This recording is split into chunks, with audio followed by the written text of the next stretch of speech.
Hey,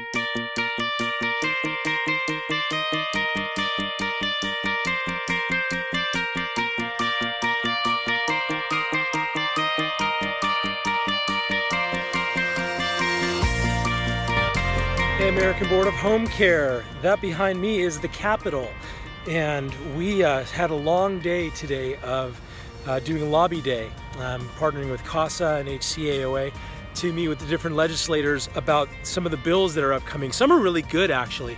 Some are talking about proposed tax credit for home care, which would be amazing in California. Another thing has to do with some funding being increased for this type of service.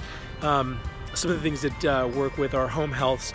Oh, and also really speaking to them about this unionization bill and the privacy rights that it really violates for our caregivers. And so if that's something that we're going to be sending some more information about, they really do need to hear from you. If there's one message that we heard from legislators uniformly is that they need to hear from you. And if they hear from you and they hear from your caregivers and they hear from your clients, in other words, if their district is on fire, so to speak, they're more willing to act and they're more willing to listen. And they also don't know what the implications are for a lot of these things. So the bit of advice, two things. One, contact them, write them and call them. They said actually in writing, if they're able to print off a stack of emails or if they're getting things in the mail, then that's the most powerful. But if you call and send them something in writing, that's the best. And the other is to give them information in a very distilled second grade level. Don't be technical. Don't try to expect that they're going to understand what you mean. Just dumb it down. How is this going to impact? What are they proposing? And simply, how is it going to impact people? Or what is the result going to be, positive or negative? You might say with something like a funding thing, tax credit. Hey, right now the cost for home care, because it's not reimbursed by anybody, is very cost prohibitive. It puts a significant strain on families who are trying to prevent their loved one from having to go to a nursing home. And having a little bit of relief by virtue of a tax break of some kind would go a long way in helping them to keep their loved one at home. Simple. Doesn't get into the technicalities of these things, and that kind of applies across the board. Two things. Now, I want to talk to you quickly about the meeting that I had yesterday with the Home Care Services Bureau, specifically around the area of this emergency regulations. There are two things with that. Now, we've been following up until this point these directives as they've been introduced, all the way through, I think, Directive 5. Well, then they adopted these things called the emergency regulations. And those emergency regulations are what they're using right now in the place of the directives. So they're when they come to do a site visit, that's what they're using now. So if you're not familiar with those emergency regulations, please get those and review them. That's what you're being held to. The second thing with that is this.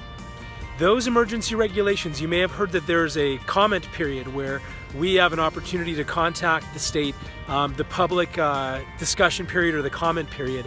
That is going to be instructive in what regulations they eventually adopt.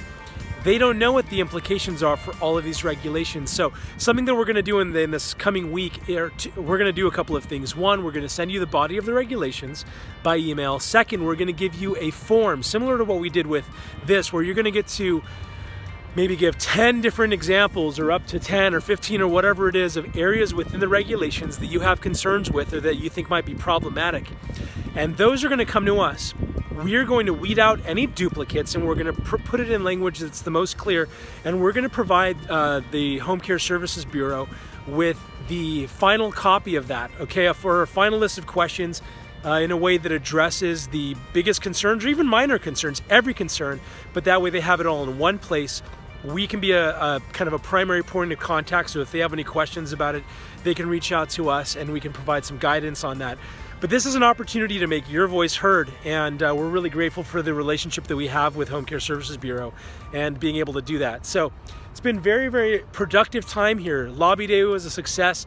You know, it's tough because we wish we could just show up and flick a switch and have these bills change or be stopped or started.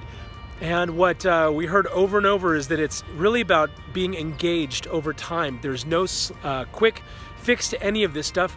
It's getting in touch with your legislators, even forming relationships with them, and That way you've got a seat at the table and can position yourself as an industry expert and as a resource. So all in all, some really productive stuff. Really looking forward and grateful that we get to partner together, guys, in serving seniors and changing things on a statewide level when we can. So any questions, email them in, okay? And we'll be happy to clarify anything we can. And we'll send some updates on some of the other meeting points that I had with Macaulay and Yvonne. All right, see you soon.